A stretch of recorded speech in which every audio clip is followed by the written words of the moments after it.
Par contre, je vous dirais que l'enjeu de la ligne 5 d'Enbridge nous donne l'occasion d'aborder la nécessaire transition énergétique dans laquelle le Canada doit s'engager et également de mettre en perspective les motifs légitimes de la gouverneure Whitmer pour ses actions qui n'ont rien de spontané ou d'imprévisible.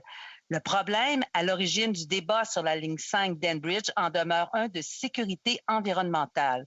Nous devrions avoir l'heure juste sur la sécurité de la canalisation, mais considérant le déversement de 20 000 barils de pétrole dans la rivière Kalamazoo au Michigan en 2010, la population et les pouvoirs publics sont en droit de s'inquiéter pour la santé et la sécurité des cours d'eau.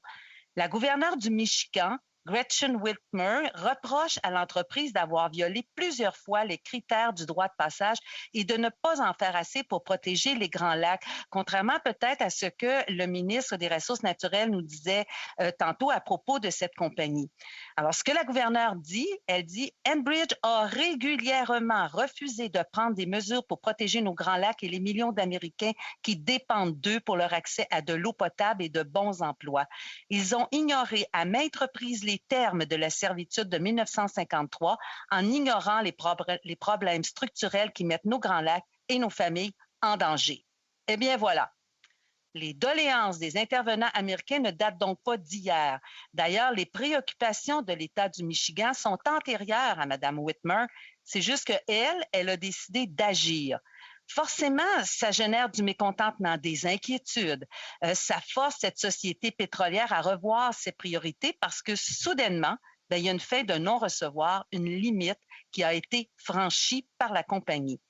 Puisque cette compagnie, pourquoi d'ailleurs la compagnie Enbridge a-t-elle régulièrement refusé d'être proactive dans la gestion de sa ligne 5, spécifiquement dans le sensible détroit de Mackinac? Lorsque la compagnie a elle-même rapporté des lacunes dans le revêtement protecteur de sa structure, les constats d'érosion et les dommages causés par remorqueurs commerciaux, pourquoi n'a-t-elle pas démontré sa probité? Il se pourrait aussi que le Michigan brandisse la menace de fermeture pour forcer Enbridge à rénover son foutu pipeline pour le rendre plus sécuritaire.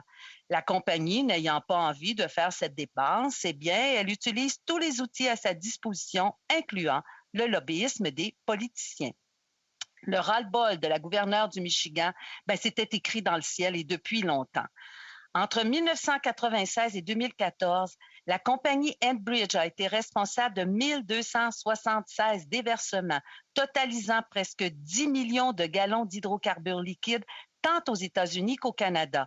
Ces données sont conservatrices. Pourquoi?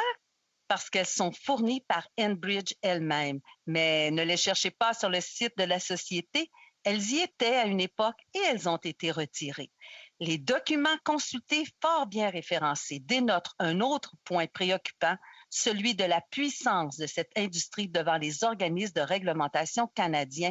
Et je vous réfère simplement à une petite lecture du National Observer du 2 mai 2016 avec les mots-clés Office national de l'énergie, Enbridge.